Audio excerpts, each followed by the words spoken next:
Chase arrests Tracy for assault. Lulu agrees to keep Brook Lynn's secret, but has a warning for her, and Chase is forced to arrest, spoiler today, on General Hospital. Maxie confides a secret to Dante. The war between Drew and Tracy escalates, and Valentine hands Charlotte over to Anna and Jason before vanishing. All products and services featured are independently chosen by editors. However, soaps.com may receive a commission on orders placed through its retail links, and the retailer may receive certain auditable data for accounting purposes. At Jordan's place, she and Isaiah argue about her investigating Sidwell. Jordan says if their being together hinges on her not investigating Sidwell, then this is over. He says he'll accept her investigating Sidwell, even if he doesn't like it. They share a kiss, and he guesses they should get used to spending a lot of time here, which means grocery shopping. Dante stops by Maxie's house as he is worried Lulu's going to get herself in a situation she can't get out of. Maxie slips up about Lulu's latest escapade, breaking into Martin's hotel room. Dante calls Lulu out of control. Maxie thinks he should talk to Lulu, but Dante says they can't talk like they used to because of Sam. He's trying to keep this family together, and his #1 priority is to be a dad. He says Rocco is also hurting, as he doesn't want his mom to put herself in danger to find Charlotte, but he wants his sister back. He can't talk to Lulu, but he can talk with Brook Lynn, and that only hurts Lulu. He can't believe this Brook Lynn and Lulu thing has gone on this long. Maxie blurts out, "It's because Lulu is still in love with you." Dante is confused as Lulu was going to marry Dustin. Maxie hates having to break girl code, but tells him that Lulu broke things off with Dustin, and was going to tell Dante she wanted him back, but that's when she went into the coma. Maxie says he's asked Lulu to be patient with Brook Lynn, but he needs to be patient with Lulu. Maxie points out that Rocco needs both him and Lulu, and they have to be there for him, no matter what is going on between them. In Brook Lynn's room, she yells at Lulu that telling Dante will blow up a lot of lives and won't make this better for anyone. Lulu says this will change Dante's life, and her life changed when she found out about Charlotte. Brook Lynn says that was a different situation. Charlotte was little, and her son is an adult and may not know he's adopted. As much as she'd love for her child to show up and want to be part of her life, it is not their choice. It's her child's choice. Lulu feels that Dante is a wonderful father and that any boy would be lucky to have him in his life. She urges her to tell Dante. Brook Lynn says she could lie about Dante being the father. Lulu can't believe she'd do that. Brook Lynn states she'll do anything to protect her child. She tells Lulu that knowing you have a child you can't be with is agony, and she'll be subjecting Dante to the same pain. She says Dante will move heaven and earth to find their child, which means Rocco will have been abandoned by both his parents, who are searching for their other kids. Lulu becomes furious and can't believe she'd use her child against her, and it's a good thing she gave her kid up, as she's not fit to be anyone's mother. Brook Lynn tries to slap her, but Lulu grabs her hand. Brook Lynn cries she is a mother. She gave her baby up for adoption. She wouldn't let herself hold him, and she didn't know if she had a boy or a girl until Lulu told her. Lulu is sorry and assumes she knew. Brook Lynn notes she probably also assumed it was easy for her to give her baby up. But it wasn't. She cries she loved her baby and has to believe that by giving him away, she gave him a better life. She wants to know how he turned out, but not at the expense of his happiness or peace. She says, "Even I'm not that selfish." Brook Lynn says if her son wants to find his birth parents, then he will. But until then, she begs Lulu to leave it alone. Lulu doesn't want to be the one who blows up Dante's life or their child's. She won't tell Dante, but she thinks Brook Lynn should. Brook Lynn made her choice years ago, and the past needs to stay in the past.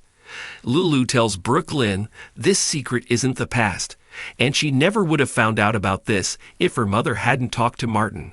Lulu leaves Brook Lynn's room. Brook Lynn grabs her phone and texts her mom that they need to talk ASAP in the living room. Ned asks why Lois is okay letting Gio be a charity case for Sonny. Lois says Gio isn't a charity case, and he's family. Ned knows the boy is an honorary Cerulo, but what does that have to do with taking money from Sonny? Lois says the Cerulos love Gio, and they loved his mother, but they needed Sonny's money to make sure Gio's talent for music. Ned asks why she went to Sonny instead of coming to him. Lois says Ned already supports enough generous causes. Sonny grew up alone and didn't want Gio to struggle the same way he did. Tracy visits her parents' crypt and says she will not let Drew take anything from this family. She then hears Martin and Drew outside talking. With Martin's help, Drew has the crypt seized by the state and hangs a sign on it stating so. Tracy walks out and asks what is going on. Martin says this building has been seized and must be vacated.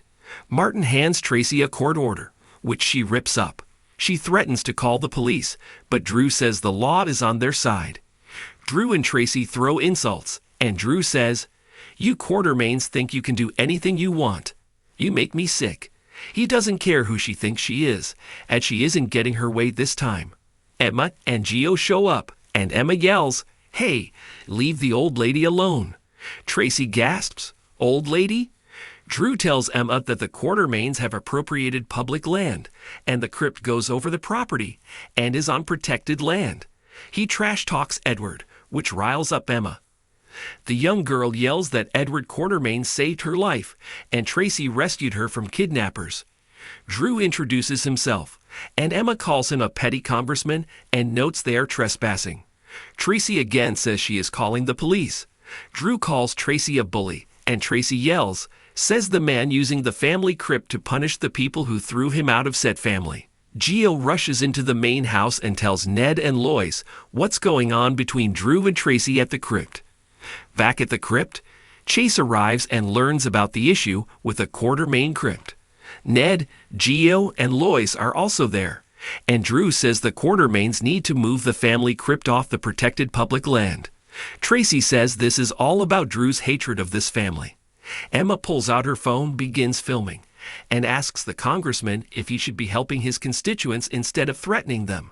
Emma points out that Congress is in session, so why is he here and not there serving his people? Tracy notes that the surveyor said his findings on the crypt were preliminary, so how did Drew and Martin get a court order to seize the building so quickly?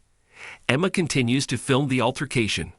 Back at Jordan's, she and Isaiah are doing some online shopping for food when Ned calls Jordan. Jordan arrives at the Quartermain crypt as a favor to Ned. Drew thinks she shouldn't have to be dragged out here, and the law is the law, and it's on his side. The crypt partially stands on conserved public land. Tracy recalls that Martin agreed to drop all of this if Drew would be allowed to use the Quartermain name. Drew asks Tracy who he is, Drew Kane or Drew Quartermain? She says he can call himself whatever he wants, but he'll never be a Quartermain. Emma posts her video, slamming Drew, and Tracy smacks the surveyor's measuring instrument out of his hand when he begins taking measurements. Drew says that's assault, and Chase is forced to arrest Tracy when the surveyor wants to press charges, thanks to Martin nodding to him to do so. Back in the mansion, Lois arrives, having gotten Brook Lynn's text. She sees that her daughter is upset. Brook Lynn asks, "What do you know about my child that you aren't telling me?" Lulu heads to Maxie's, bangs on her front door, and yells to Maxie that she really needs her help. Dante answers the door. In Buenos Aires, Jason and Anna sit in a car outside a home they suspect Charlotte and Valentine are in. Jason thinks it should be easy enough to get in, get Charlotte, and get out. Anna feels it's too easy, and something is wrong. Anna notes given what happened in Prague, Valentine may be expecting them, or someone else. A vehicle arrives, and Anna says the WSB is here and they have to move. Inside, Charlotte peers out the curtains, thinking something is going on. Valentine tells her to get away from the window. Charlotte says she doesn't like it here and asks how long they have to stay. Valentine says not long, and it's time they say goodbye. Valentine explains that keeping her with him is selfish and dangerous. He should have let her mother take her in Prague. He texted Rocco pretending to be her, and Lulu is probably on her way here. Charlotte admits she misses her mom, but doesn't want to be without him either. Suddenly, Anna and Jason burst in, guns drawn. Anna tells them there is a kill squad behind them, so Valentine needs to take Charlotte and go. Valentine and Charlotte run, and Anna calls out to the two-man kill squad. She identifies herself and tells them Valentin is gone. They should call Jack Brennan, but they say he's not running this op. Jason and Anna take down the two men, and Valentin comes out of the shadows with Charlotte.